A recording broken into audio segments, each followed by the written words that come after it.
All right, Eagles fans, if you live and breathe this team like we do, you know there's no off-season drama quite like the search for the next offensive coordinator.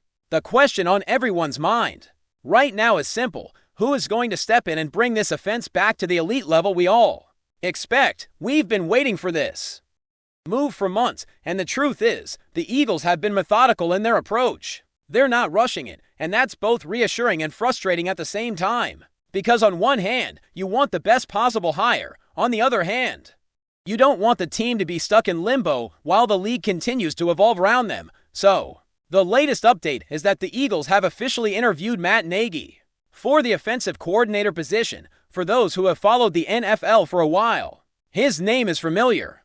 He was the Bears head coach from 2018 to 2021, and more recently, he served as the Chiefs offensive coordinator under Andy Reid from 2023 through 2025. Now, it seems the Chiefs are moving in a different direction, bringing back Eric Bieniemy as the offensive coordinator.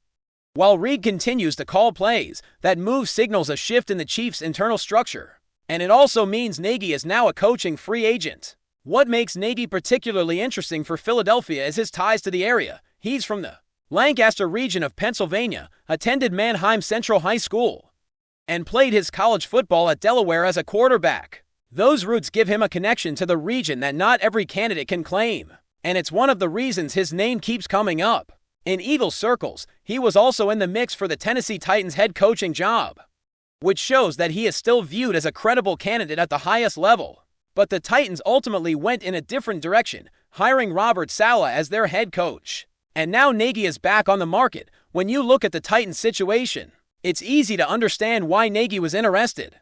Tennessee is a team with a lot of potential, especially on the defensive side. And they have a quarterback in Cam Ward who is still developing. The Titans also have a talented defensive anchor in Jeffrey Simmons, and they're set to open a new stadium in 2027. They currently sit at the top of the league in cap space. And Nashville is one of the fastest growing cities in the United States. It's a city with a lot of energy, but it also comes with less media pressure than Philadelphia. That's a huge factor, because coaching in Philly is a different kind of job. It's intense, it's unforgiving, and the expectations are always sky high. Nagy's coaching track record is a mixed bag, but it's not without merit. He was the Bears head coach during the infamous double-doink game in the 2018 season, when the Eagles were coming off their Super Bowl win that year. The Eagles were dealing with injuries and still managed to grind their way into the playoffs. The first-round matchup against Chicago was a defensive battle, and the Bears' defense under Vic Fangio was dominant. The game was low-scoring, and it came down to the final moments.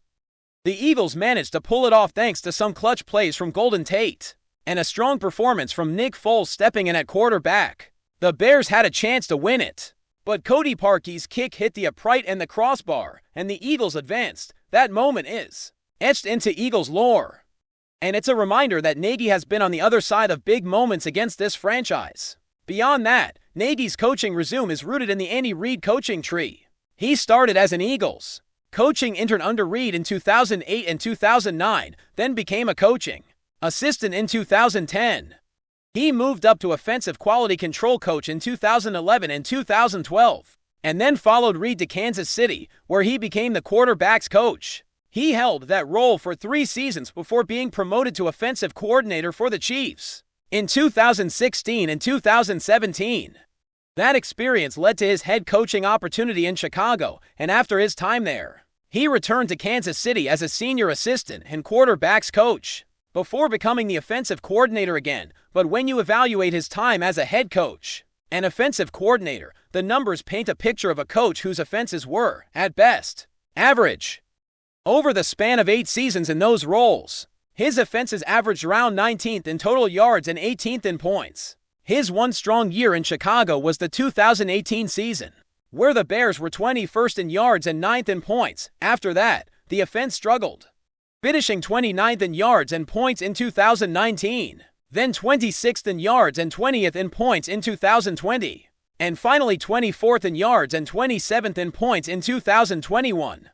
Those are not the numbers you want to see if you're looking for someone to take your offense to the next level. Still, there's an argument to be made that Nagy did well with the players he had.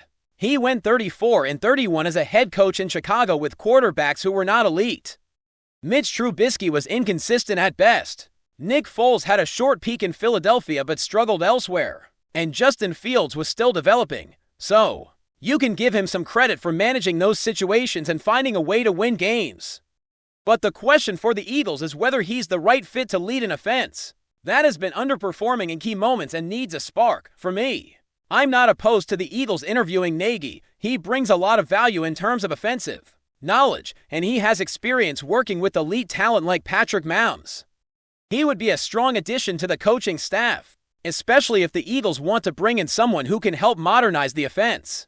But I do have reservations about making him the offensive coordinator. There have been times where his play calling has been questionable, and while he has had success, it often came with great quarterbacks and strong surrounding talent. The Eagles need someone who can be decisive, creative, and consistent. And I'm not convinced Nagy has shown that at the coordinator level. What the Eagles really need is a coordinator who can push the staff to evolve, especially Nick Sirianni and Jalen Hurts. The offense has to be more dynamic, more unpredictable, and more aggressive in key moments. It's not enough to rely on the same patterns and expect different results. The Eagles have a talented roster, but they need the scheme to match that talent. That means embracing new ideas, being willing to change the play-calling structure, and giving Jalen Hurts the freedom to be the dual-threat quarterback he can be. If the Eagles bring Nagy in as a consultant or a position coach, I think that could be beneficial. But as the lead play caller, I would be cautious, so I want to hear from you. Does Matt Nagy excite you as a potential offensive coordinator? Type yes or no. And drop your thoughts in the comments, and keep in mind, this search is still ongoing. The Eagles have interviewed several candidates, and the list is growing. Names like Mike McDaniel, Brian Daboll, Josh McCown, Jim Bob Cooter, Mike Kafka, and Zach Robinson have all been connected to the job, and there are others who could still emerge. This is not a simple hire, and the Eagles know that. The reason this process is taking so long is not because they are indecisive, but because the stakes are incredibly high. This is the equivalent of hiring a chief executive for a major company. You cannot rush it. The Eagles are taking their time to ensure the fit is right, not only for the organization, but for the city of Philadelphia. This is a unique environment, and the right coach has to handle the pressure, the expectations, and the intensity of this fan base. And there's another factor that's often overlooked. The Eagles have a legendary run game coordinator in Jeff Stoutland, who is also their offensive line coach. He's one of the best in the league, and the team is not going to let him go. Many offensive coordinators want to bring their own staff and implement their own run game philosophy.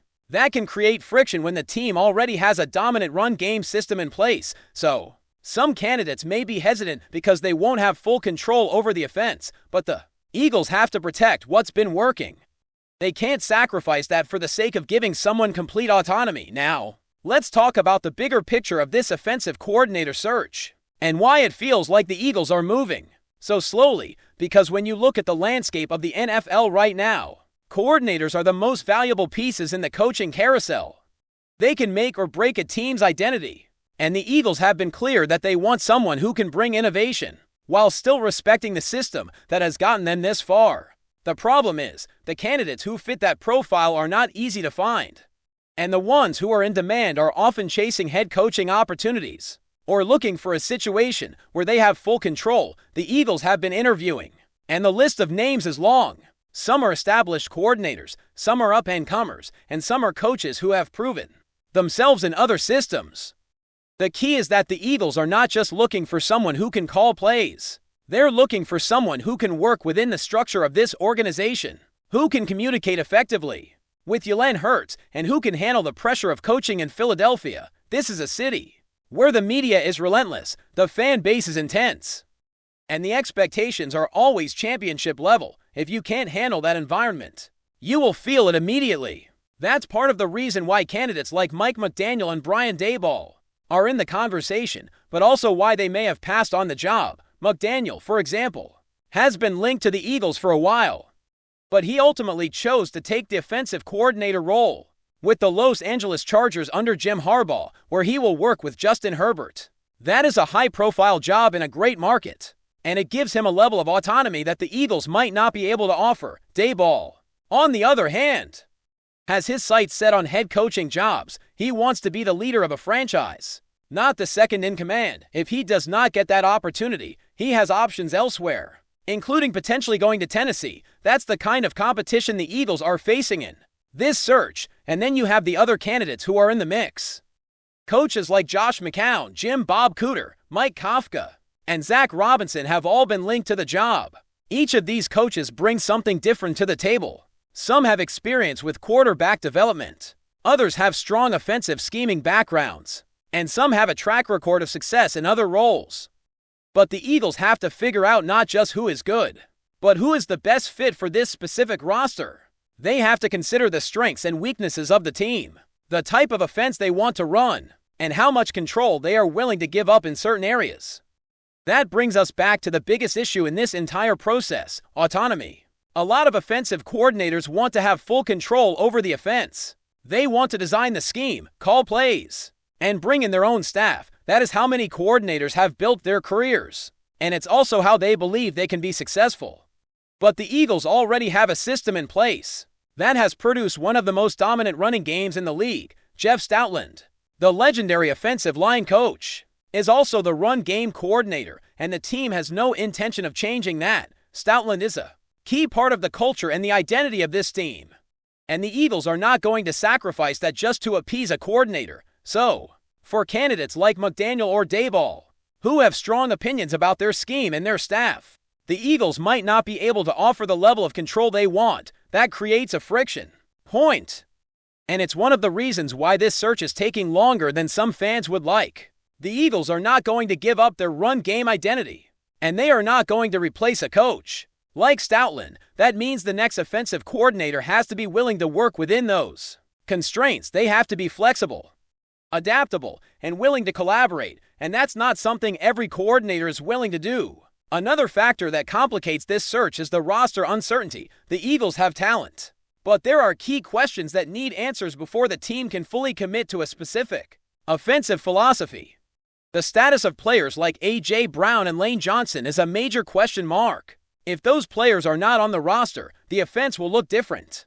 The Eagles also have to consider the long-term future of Jalen Hurts. Hurts is a unique quarterback, and his strengths are not the same as every other quarterback in the league. The next offensive coordinator has to understand that and build a system that maximizes his abilities. If you build a system that forces Hurts into a traditional pocket passer role, you are not using him to his full potential. Before we continue, don't forget to subscribe to our channel and give this video a like. Your support helps us keep delivering the latest updates on our Philadelphia Eagles. And don't be shy, share your thoughts on the news in the comments below. In what could be the most shocking turn of events in recent NFL history, whispers around the league suggest that Tom Brady, the legendary quarterback who stunned fans with his retirement announcement, may not be done with football after all, according to insiders. Brady has reportedly reversed his decision to step away from the game and is in advanced talks to join the Philadelphia Eagles on a 4-year deal, while no official statement has been released. Sources close to the situation hint that this potential move could redefine the landscape of the league and send shockwaves through both the NFC East and the broader football world. Brady's possible return comes after months of speculation regarding his future. Since announcing his retirement, the quarterback has remained in the public eye, fueling rumors with cryptic social media posts and high-profile appearances. Many fans and analysts had assumed the curtain had finally fallen on a career that has already redefined the quarterback position. However, the mere suggestion that he might don a new jersey and lead a different franchise has set off a frenzy across sports media outlets, fan forums, and betting markets alike. The Eagles, known for their aggressive approach in both drafting and free agency, would gain a significant boost in both talent and publicity with Brady under center. With a roster already featuring dynamic offensive weapons and a strong supporting cast, pairing that with Brady's unparalleled experience and leadership could instantly make the team a formidable contender. Sources say that the front office has been quietly exploring veteran quarterback options, but few could imagine the return of a figure who has dominated the NFL for over 2 decades. Analysts are already debating the potential fit. Some suggest that Brady's strategic mind and precision passing could elevate the Eagles' offensive schemes to a new level, while others warn about the challenges of integrating a quarterback of his stature. into an established locker room, beyond tactics. The cultural impact cannot be underestimated. Brady's presence alone is likely to shift media attention, ticket sales, and team morale in ways few athletes ever achieve. While all of this remains speculative, one thing is clear: the NFL, its fans, and football enthusiasts around the world are watching closely. A comeback by Tom Brady, this time in Philadelphia, would not just be another chapter in a storied career, it could be a seismic moment in sports history, blending nostalgia, hype, and pure athletic intrigue into one of the most fascinating what-ifs the league has ever seen. That's it for this update. If you enjoyed the video and want to stay updated with exclusive news about our Philadelphia Eagles, be sure to subscribe to our channel and hit that like button. We can't wait to hear your thoughts in the comments. See you in the next video.